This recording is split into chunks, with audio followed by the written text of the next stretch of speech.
The new law imposes stricter penalties for hit-and-run cases, with up to 10 years of imprisonment and a fine of 7 rupees lakh. The law also applies to private vehicle owners. The protesting truck drivers believe that the new law is draconian and that the penalties are too strict. Hit-and-run new law. The new hit-and-run law in India, under the Bharatiya Nyaya Sanhita, imposes stricter penalties for drivers who flee accident spots. According to the law, a driver who flees the scene after a hit-and-run accident will face up to 10 years in jail and a fine of 7 rupees lakh. This law also applies to private vehicle owners. The new law aims to minimize the number of hit-and-run cases, which cause around 50,000 deaths in India each year. The penalties for hit-and-run cases under the new law are significantly more severe compared to the previous penalties under the Indian Penal Code.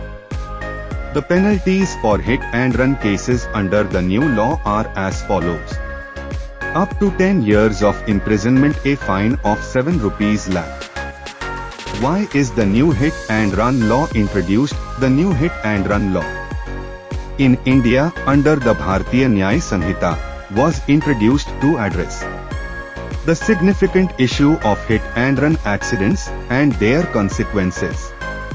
The main reasons for introducing the new law are: minimize the number of hit-and-run cases. The new law aims to reduce the number of hit-and-run accidents, which result in around 50,000 deaths in India each year. Increase accountability. The law imposes stricter penalties for hit-and-run cases, with up to 10 years of imprisonment and a fine of 7 rupees lakh. To increase the accountability of drivers involved in such accidents. Update the legal framework.